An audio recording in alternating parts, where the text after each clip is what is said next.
Okay. Okay. Happy Wednesday, everybody. It's 3:45 in the afternoon. I'm getting ready to go to work. I'm going to be working on waxing floors, stuff like that. Today is Pearl Harbor Day, and it's also the day my dad passed away 25 years ago. And so Brian sent me some pictures and stuff, and I have a story to tell. But we're going to, we're going to tell a story. So we had a Ford tractor. It was blue, and the thing didn't run quite right, and Dad was going to fix it. By God, he was going to fix it. He wasn't going to have anybody come help and work on it. So he had Mom come out and sit in the seat, and there's a button that you had to press in order to get it to turn over. You turn the key on, and then you got the starter button. And he was reaching inside there, and he'd tell her, okay, go ahead and try it. And she'd go, bloop, and run it a couple times. And they did that probably 15 or 20 times. And Mom got distracted or whatever. And Dad says, okay, hang on. And she goes, and whacked his fingers. And so, I was the only one home. And here comes Dad. He's got his hand wrapped up in his shirt, and all he could say was, son of a bitch, gosh, son of a bitch. And Mom's running behind him, crying her eyes out, thinking that she chopped off Dad's hand. So they go to the hospital. And they come back, and it was just the end of his pointer finger. Just the end of his left hand of his pointer finger had been chopped off. So they sewed it shut, and they put they wrapped it in gauze, and they put a plastic doodad on the end of it so that way he didn't smash it anymore, so that way it could heal.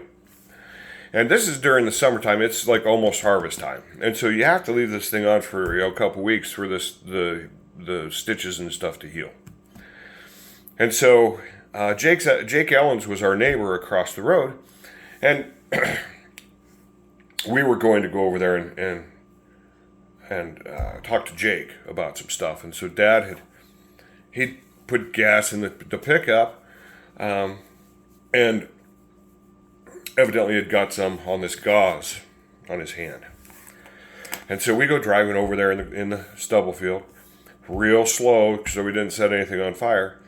And Jake comes up, and Dad puts it in park, and Jake and Dad are talking, and we're sitting there, and Dad pulls out a Camel, puts it in his mouth, and goes, whew, and catches his hand on fire. And Jake had his gloves off, and Dad's going, and Jake starts just beating the shit out of Dad's hand, and put the flames out, of course. But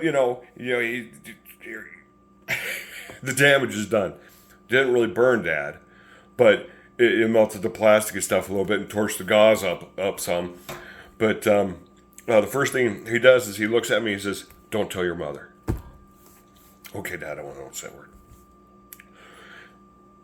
12 or 13 years old, right?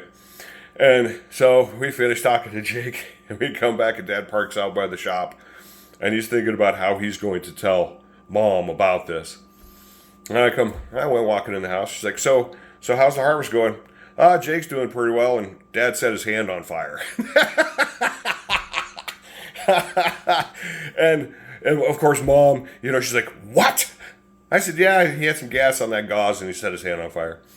So, not knowing the severity of it, Mom goes out there and, Jesus Christ, Chuck McCrae, blah, blah, blah, and he looked at me, he's like, I thought I told you not to tell her.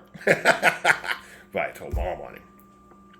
Anyway, that's one of the stories. So, when I was 2, how we were talking about pain and all that, chopping fingers off.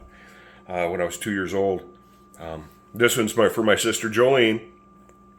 Jolene, I love you, but she didn't love me this day.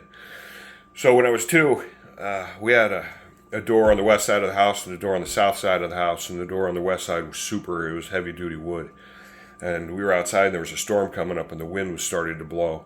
And so I'm 2 years old, and I'm climbing up into the doorway, and somebody opened up the other door and it created a suction, and it schmucked my finger.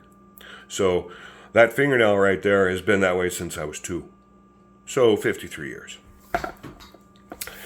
So of course they thought that it chopped off the way I was screaming. I wouldn't let anybody look at it. I screamed from Pete's to Sydney to the emergency room. Jolene driving. And by the time we got to the hospital, Jolene was about ready to choke me because of the fact that I was screaming at the top of my lungs for 16 miles.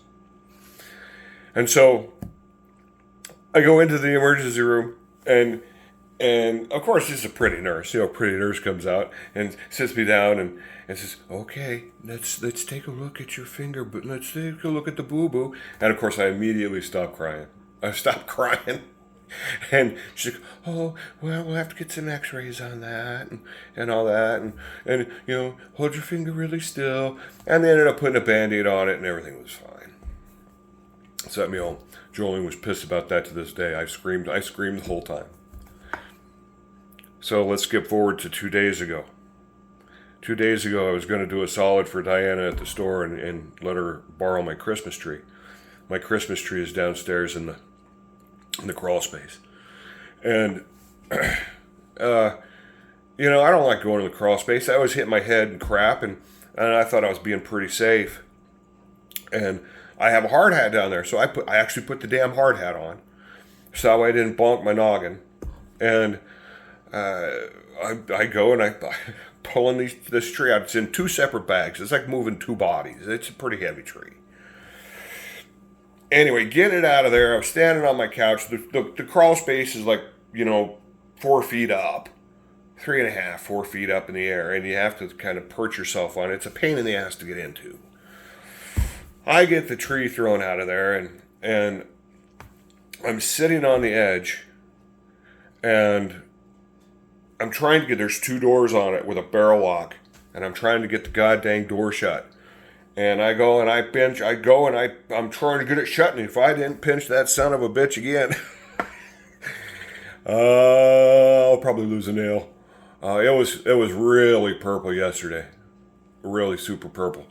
And so whenever you have something like this, you always bang it on something. So I got me one of these things. Do I think it's broken? I don't know. It's awful purple. I could bend it.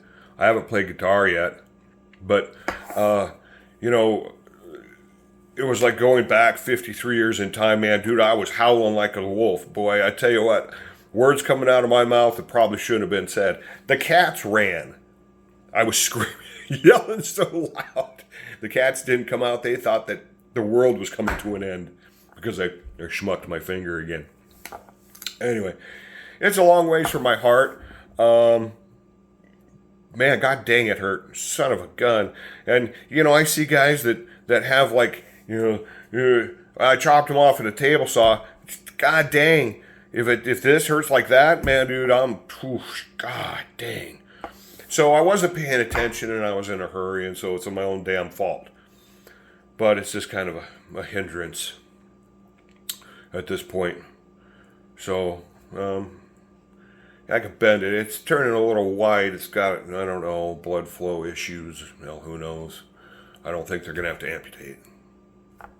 Anyway. So I just thought I'd tell you a story about my dad chopping off his... Mom chopping off Dad's finger. And man, God, he was really kind of pissed at me, the fact that I told her about it. So anyway, the life on a farm. So, you guys have a glorious Wednesday. I'm going to go to work. So we'll talk at you later. Shut off without